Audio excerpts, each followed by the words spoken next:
ہم سب جانتے ہیں کہ اس دنیا میں ہم بہت تھوڑی مدت کے لیے آئے ہیں.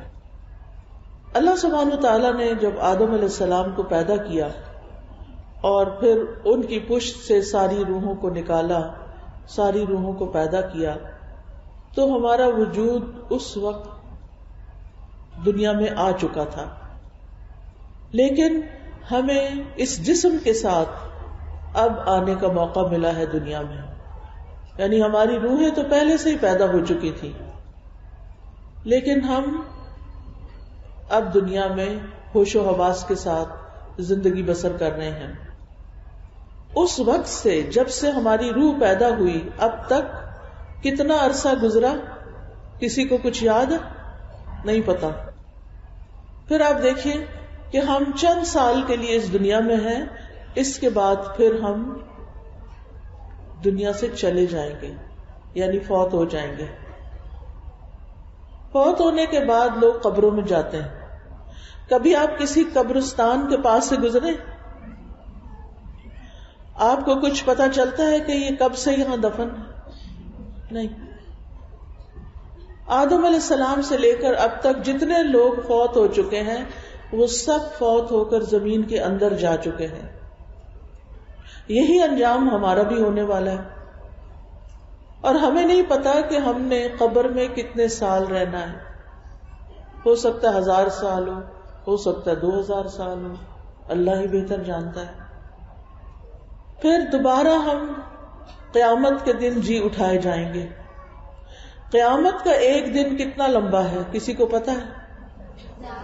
50,000 سال. پھر اس کے بعد جنت ہے یا جہنم ہے. جنت کی زندگی کب تک ہے؟ ہمیشہ کے لیے، خالدین فیہا ابدا. اب آپ دیکھیے کہ وہ زندگی جو جنت کی ہے ہمیشہ کی، وہ لمبی ہے یا یہ دنیا کی زندگی لمبی ہے؟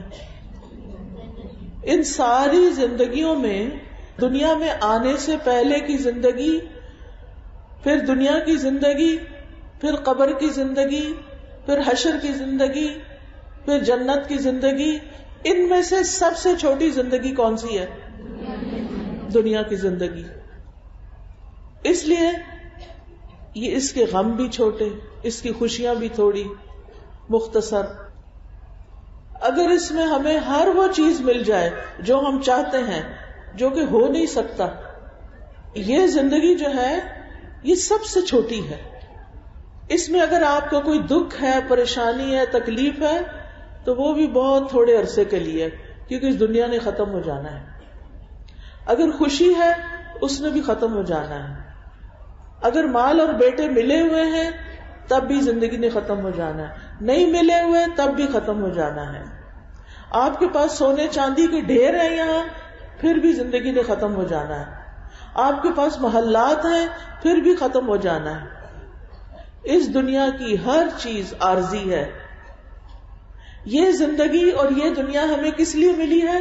تاکہ ہم اس میں اپنی آخرت کے لیے کچھ کما لیں، اپنی آخرت کے لیے کچھ تیار کر لیں.